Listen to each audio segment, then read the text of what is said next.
Salut à tous, c'est Matt, on se retrouve aujourd'hui pour notre brief sur le marché des cryptos. Donc on va parler de Bitcoin évidemment, même si ça bouge pas trop, là où ça bouge le plus, c'est finalement sur les alts. Donc on verra Ethereum en paire Bitcoin, mais aussi Ethereum en paire normal, je veux dire en paire USDT. On verra certaines de vos alts que j'ai mises ici, plus OneChain qu'il faut pas que j'oublie, que j'ai dans ma liste. Et on voit que ça bouge quand même pas mal dans les alts. Hier ça a quand même bien bougé. Donc c'est plutôt une bonne chose. Petit point avant de commencer, hein, il y a un lexique dispo en description gratuitement qu'on a fait pour Zone 9, notre chaîne éducative. Tout est dans la description, donc voilà, allez checker ça. Il y a des termes que je vais utiliser pour les nouveaux que vous ne connaîtrez pas, il y a de fortes chances, donc allez checker ça, c'est plutôt bien expliqué. Il y a également d'autres documents qui sont aussi dans la description. Ou sur le Discord Zone 9, le Google Drive, il y a un doc sur tout ce qui est stratégie de trading, comprendre comment ça marche, pourquoi, etc. etc. Donc allez checker ça. Alors Bitcoin, on commence du coup, et Bitcoin ça bouge pas trop en weekly. Pas grand chose à dire si ce n'est qu'on est sur un TD9. Un TD9 que je prendrais un peu plus en considération que le précédent, car le précédent était dans un mouvement parabolique assez fort. Là, il arrive quand même dans un mouvement de congestion, de consolidation. Donc attention, généralement un TD9 comme ça annonce une à 4 bougies rouges. Derrière, maintenant, il ne faut pas oublier qu'on est quand même dans une tendance qui est fortement haussière, donc on ne cherche pas des TD9 dans ce sens-là, on cherche plutôt des TD9 en mode retracement. On va régler ça d'ailleurs en daily. Et là on avait qu'un 8, c'est dommage, mais dans l'idée, voilà. Moi je ferai comme attention, c'est vrai que je m'intéresse plus trop au Bitcoin, vous savez que je suis surtout sur les alts, donc on a corrigé de combien du coup sur BTC là? On a corrigé de 30%, donc c'est pas mal, hein. Vous savez que dans les anciens bullruns, enfin en 2017 on avait fait, dans le bullrun on avait pris des corrections de moins 30 à moins 40%. Donc on a potentiellement un bottom ici, maintenant je vous en ai déjà parlé. C'est pas sur cette charte là, c'est où? C'est ici, sur mon H4. Hop, on va enlever tout ça. C'est un peu le bordel, désolé. Mais j'ai une bonne zone ici. Une bonne zone d'extension avec un POC, avec plein de choses. Donc à surveiller cette zone-là. Moi je pense que c'est pas impossible qu'on y aille. Voilà, les 25 000. 27 000, on a le Vegas Daily qui est juste en dessous, qui remonte petit à petit. Donc ça me semble pas du tout impossible, sachant que les alts sont vraiment prêtes à partir. On regardera ça tout à l'heure. Mais voilà. Ce que je veux dire, c'est que s'il y a chute du Bitcoin, il n'est pas impossible que les alts partent en même temps, hein. Vous savez qu'habituellement, quand un Bitcoin fait un move, les alts suivent. Or, hein, comme je l'ai déjà montré dans d'autres vidéos, en 2017, début du bull market, quand un Bitcoin a crashé justement de moins 30% et quelques, c'est là où les alts sont partis fortement à la hausse et où il y a eu des corrélations. C'est pour ça que le BTC, je m'en fous un petit peu dans un bull market, entre guillemets. Donc, mais bon, pour trader, hein, j'avais dit, j'avais posté sur le Discord que ce mouvement à la hausse, je l'achèterais pas. Parce qu'on avait une montée de l'open interest et une montée du funding, donc pour moi c'était un faux mot à l'achat. D'ailleurs ça a bien corrigé, donc on est sur le support, mais je vous avoue que je suis pas ultra confiant pour acheter ça. Par contre, on commence à faire... euh, c'était quoi? C'était en 1 heure? J'ai regardé mon 1 heure. Yes. Par contre, si on fait ça, donc si on casse ce niveau-là, tac, ça nous fait un double bottom. Donc si on casse ce niveau-là, en horaire, ça peut être pas mal, ça peut être une prise d'entrée possible, un trade intéressant, mais je pense pas que je le prendrai de toute façon. Je m'en fous un peu de Bitcoin, je vous avoue, je suis placé sur les alts. C'est surtout ça qui m'intéresse, et les alts, ça pète pardon, quand même pas trop mal. Donc Bitcoin, voilà, hein, très très bullish sur le long terme. Maintenant, est-ce qu'on a notre bottom ici à 30 000 ou est-ce qu'on ira plutôt chercher les 25 000? Je sais pas trop, mais c'est quand même intéressant. Je surveillerai quand même Bitcoin d'assez près. C'est vrai que je l'avais dit, c'était la semaine dernière ou la semaine d'avant. J'aimerais bien voir Bitcoin tomber pour juste par curiosité pour voir comment les alts vont se comporter, si elles vont pump ou suivre simplement Bitcoin et aller un petit peu dans le sang comme lui. Et je suis juste curieux sur ce niveau-là. Ça peut te paraître bizarre, mais bon, c'est pas grave. Moi, je pense que va y avoir des corrélations des alts et du BTC à un moment donné. On en a déjà eu, mais je parle de quelque chose de vraiment plus fort. Et c'est ce qu'on voit d'ailleurs. J'y viens sur Ethereum. Ethereum en paire Bitcoin, c'est la seule paire que je vais regarder désormais en paire BTC. Enfin, de manière, en tout cas, de manière récurrente et de manière à y considérer une certaine importance. Parce que, je le répète, hein, Ethereum est la seconde crypto-monnaie, donc la première alt derrière BTC, c'est Ethereum en termes de capitalisation. Et on voit que face à Bitcoin, eh ben, Ethereum se porte très très bien. On vient de casser une résistance qui date de fin 2018, donc c'est quand même quelque chose de très très fort. Ça montre que Ethereum est prêt à péter et est prêt à dominer Bitcoin, à surdominer Bitcoin, donc à performer mieux que lui. Et on voit, on a cassé ça, on est revenu faire notre pullback, et la semaine dernière, on était... Non, c'était pas la semaine dernière, je confonds. Non, ça doit être sur la chaîne Zone 9, c'était pas sur la banne, où j'ai dit... c'était fin de semaine, je crois, où j'ai dit là, on a une potentielle entrée. On était sur ces niveaux-là quand j'ai fait la vidéo. Et pour l'instant, ça repousse bien à la hausse, donc je suis assez content. Derrière, la suite logique, c'est un mouvement fortement haussier, hein. On casse une résistance comme ça. Derrière, c'est un gros mouvement à la hausse. Et donc, qui pourra justement entraîner toutes les altes avec lui, indépendamment de ce que fait Bitcoin. Et je pense que c'est vraiment ce qui nous attend. C'est plus on avance dans le temps, plus ça a l'air vraiment très très intéressant ces histoires d'alt. On va regarder du coup la paire USDT d'Ethereum. Voilà, prêt à péter. Pour un TD8, il faudra voir le prochain, mais bon, on est dans un mouvement parabolique, donc j'y prêterai pas trop attention. On va passer en log. On est dans les niveaux d'extension. Donc ouais, Ethereum prêt à péter. C'est compliqué de regarder ça comme ça. On va regarder peut-être plutôt en H4 ou en daily. En H4, on a, pour les amateurs de chartisme, on peut y voir ici un mouvement de consolidation. Un petit triangle comme ceci que vous devez voir. Alors, j'aimerais bien le tracer aussi en bleu. Hop. Donc, il n'est pas très propre, hein. C'est un peu trop rude cette trendline là. Moi, je la tracerais plutôt comme ça. Je préférais cette trendline là. Mais c'est quand même très très beau, hein. Si on casse ce niveau là, donc si on casse les 1450 là, je pense que c'est parti pour Ethereum. Et derrière Ethereum, il a encore un beau potentiel. Il n'a pas encore cassé son ATH de manière définitive, pas comme Bitcoin. Donc Ethereum, ouais, j'avais tracé des niveaux d'extension, donc à 6000. Je serais pas étonné de voir un Ethereum à 6000 perso. Même jusqu'à ma seconde extension, 13000. Ça me paraît pas du tout impossible si on est dans un vrai bull market, hein. C'est même la suite logique en fait. Donc voilà, affaire à suivre aussi. Mais ça sent très bon pour les alts, encore une fois. On va checker vite fait la Bitcoin dominance, j'aime bien. Mais à mon avis, elle baisse. Voilà. Grosse baisse. Il y a encore pas si longtemps, on était encore. On va passer en daily. Ouais, grosse baisse depuis 2-3 jours là. C'est très bien, c'est ce qu'on veut voir, hein. C'est très bon signe. Donc Bitcoin qui perd de la dominance. En bull market, c'est tout à fait normal. On était allé jusqu'à 30 à l'époque. On est à 60. Comme je l'ai déjà expliqué plus d'une fois, je ne serais pas étonné qu'on aille même beaucoup plus bas dans les prochains mois, voire années à venir. Donc à surveiller aussi, mais vraiment tout coïncide, j'ai envie de dire, les planètes s'alignent pour les alts, pour une alt season. Donc c'est plutôt très bien, on va regarder du coup vos alts que vous m'aviez demandé. Donc on va commencer avec OneChain parce que j'ai peur d'oublier. Alors OneChain, donc je suis en logarithme évidemment, en logarithmique. Son ancien ATH, donc c'était pas en 2007, fin 2017, début 2018. C'était du coup en avril 2018, donc il n'a pas connu le top de la bulle.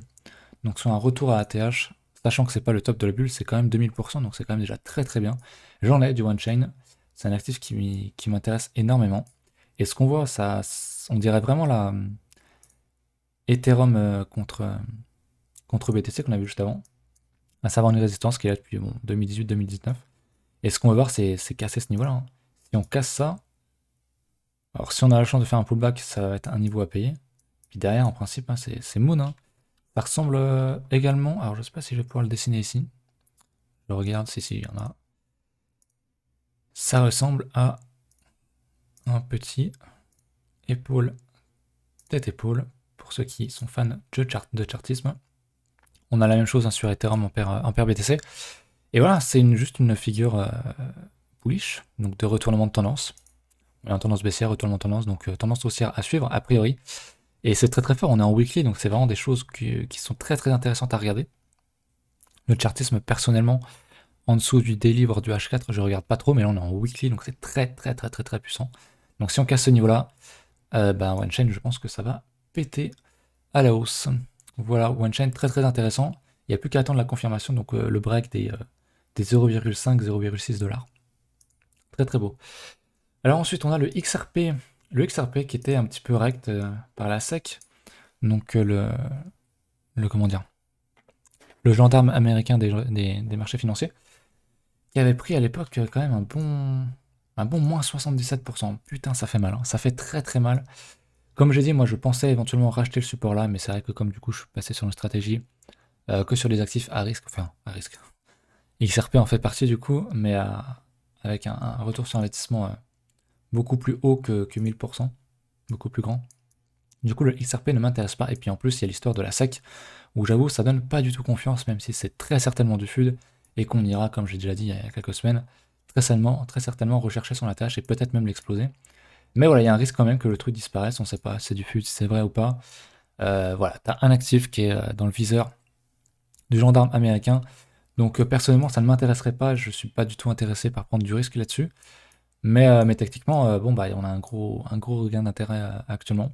On veut casser l'ancien ATH, enfin l'ancien ATH, l'ancien top ici à 0,6 pour que bah voilà, pour que ce soit bullish. Mais concrètement, voilà, il y avait cette grande résistance qu'on a cassée, on a fait pullback dedans, on rebondit dedans. Pour l'instant, c'est bon, hein, techniquement c'est bon. S'il n'y avait pas l'histoire de la SEC, j'aurais peut-être placé des billes, même s'il n'y aurait pas l'histoire de mon retour sur investissement qui m'intéressait, vu que là, voilà, même si en achetant le support, c'était 1200% sur retour ATH.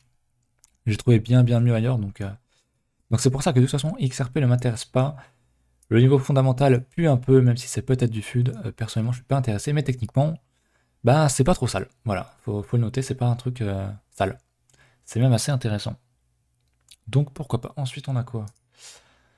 Ensuite, on a LTC, donc un major, j'en avais parlé, je vais enlever le log. Ça sera peut-être un peu plus parlant. On va d'abord repasser sur Ethereum pour comparer. Vous allez comprendre pourquoi. Alors, il y a mon niveau d'extension qui va faire chier un petit peu. Mais Ethereum, il nous a fait un bon petit W, donc un bon petit double bottom. Il nous a fait ça. Donc c'est pareil, hein, c'est du chartisme, c'est vraiment le B à bas du trading. Donc on a un point bas, on a un second point bas qui est plus haut que le précédent, légèrement, ou au même niveau. On casse la ligne de coup ici. On a une petite explosion, on réintègre le support, c'est un niveau qui se paye, et derrière, boum, explosion. Je suis même pas en log, donc c'est compliqué de voir, mais techniquement, eh ben, sur le LTC, en fait, on est sur ces niveaux-là. Donc je pense que c'est justement très intéressant. D'un point de vue de chartiste, le LTC. Je vais peut-être me remettre en log ici. Je vais regarder si c'est mieux ou pas.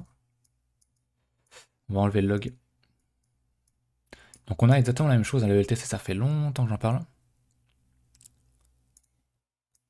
Hop, hop, hop. De toute façon, les majors ont vraiment une très bonne tête. Vous voyez ce double bottom qui est très long, hein.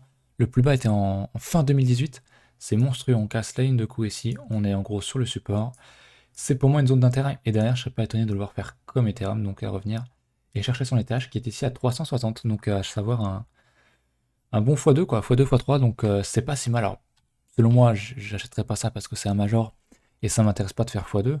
Là où sur d'autres altes, tu fais x10, voilà. Mais techniquement, c'est ultra bullish. Ça, sur du long terme, c'est monstrueux. On a même.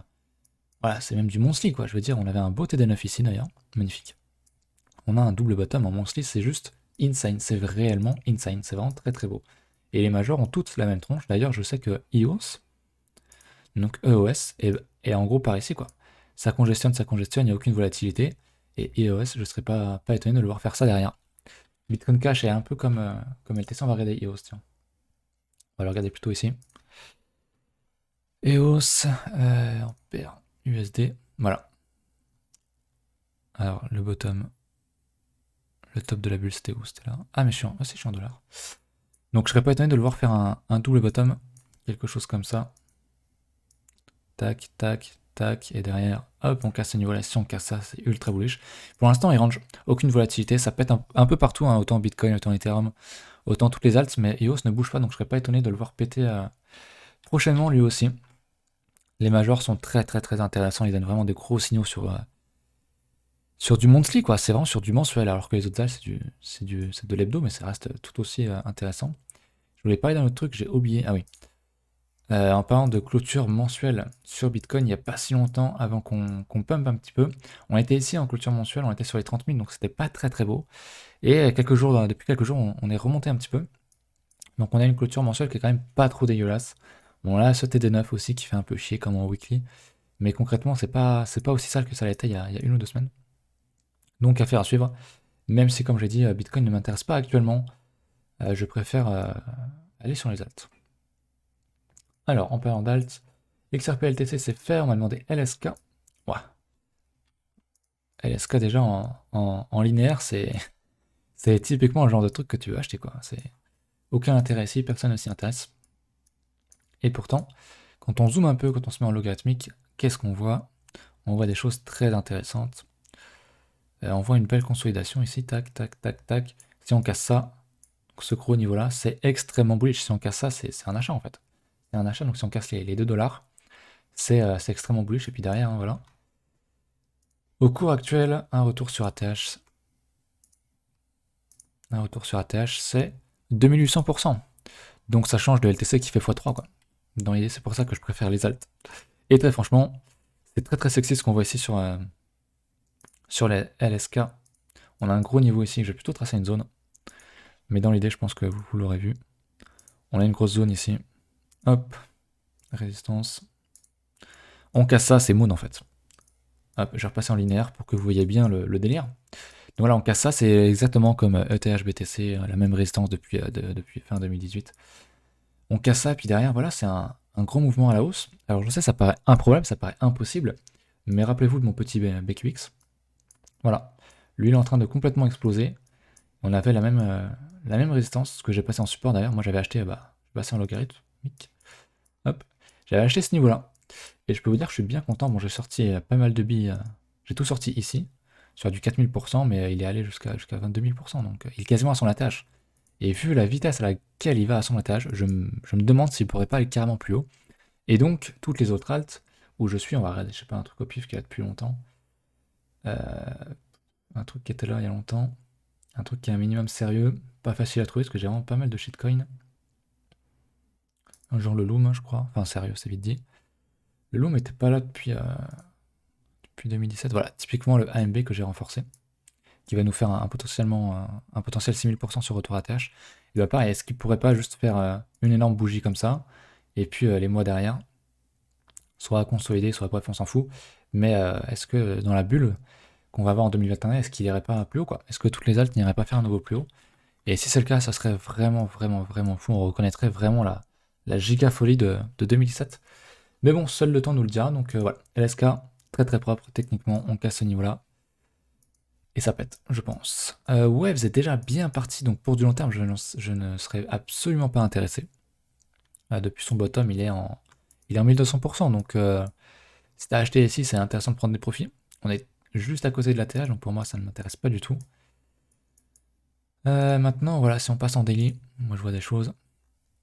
On avait un bon support ici, qui a bien payé, qui était une zone potentielle d'achat pour du suivi de tendance, donc acheter ces niveaux-là. Maintenant, j'achèterai pas du long terme ici, pour moi c'est trop tard. Il est déjà parti, donc next, hein, il y a d'autres choses ailleurs, comme on vient de le voir. Matic, c'est un peu pareil, il est à son niveau d'ATH. Alors son ATH de 2019, c'est vrai que lui, il a été listé dans le bear market en 2019, je m'en souviens très bien. Je me souviens très bien de ce mouvement-là. De ce gros mouvement à la hausse, et puis du gros rect derrière, TD9 qui avait imprimé le top, et derrière, boum, moins 80% je crois.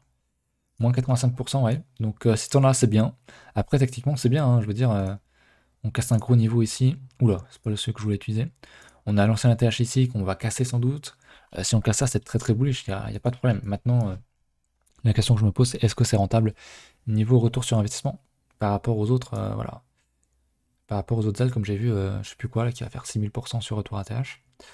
Est-ce que Matic c'est le cas? C'est compliqué parce que il était pas là en 2017, donc personnellement, j'aime pas trop ça. Mais très intéressant, très très bullish. Si on casse ce niveau-là, c'est juste la lune, quoi, comme on dit. Donc là, je pense que j'ai fait le tour de certaines altes. Je vous fais un petit rappel, hein.